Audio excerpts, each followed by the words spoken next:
HIMS earnings is now down more than 75% from its February 2025 highs. This stock, which was already under heavy pressure, collapsed another 70% after the company decided to stop selling its compounded GLP-1 weight loss pill, a low-cost alternative to Novo Nordisk's Wegovy.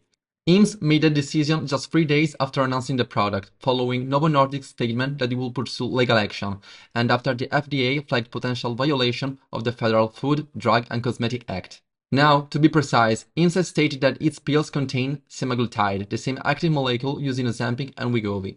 However, HIMS argued that it was not infringing Novo's patent, because Novo's oral pill relies on a proprietary technology called SNAC, which protects semaglutide from stomach acid and allows it to be absorbed into the bloodstream.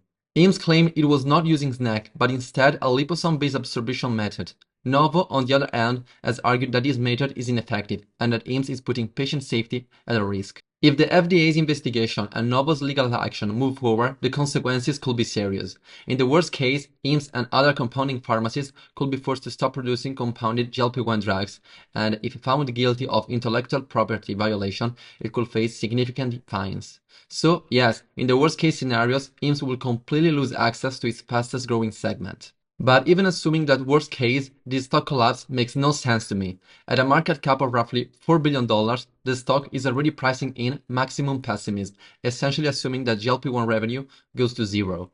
And here's the key point, one I've repeated many times, HIMS is not a GLP-1 company.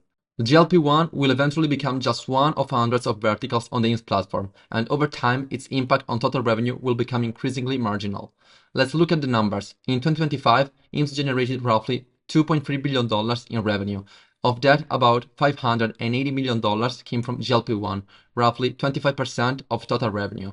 And importantly, GLP-1s carries lower margins than HIMS' core business. Even if you completely remove those $580 billion in GLP-1 revenue, HIMS will still be trading at a price-to-sales ratio slightly above 2. That is extremely cheap. On top of that, HIMS has been launching new verticals at an accelerating pace. Labs, HRT, and in the coming months, the officially entry into longevity. Many expect 2026 to be the year peptides go mainstream, and HIMS is already positioned for that shift. Then there is international expansion. According to Bank of America, Zava alone is expected to contribute $90 million in incremental revenue in 2026. Expansion into Canada is expected to add another $45 million. This is why, even in a worst GLP-1 case scenario, I remain optimistic about HIMS' future. I fully acknowledge that legal risks are very high, but paradoxically, those risks are also evidence of HIMS' potential. When a company starts making powerful enemies, it's often because it's actually disrupting an industry. Jeff Bezos famously said that if you have a 10% chance of a 100x return, you should take that bet every single time. And honestly, I believe HIMS is one of those bets. I see only two realistic outcomes. Either HIMS fails completely, or it becomes a multi-$100 million company, fundamentally reshaping healthcare by making treatments that were once exclusive to a wealthy elite accessible to millions, potentially billions of people. And if HIMS were to go to zero, other positions in my portfolio like Nebius, Lemonade, and AMD, just to name a few, will more than compensate for that loss.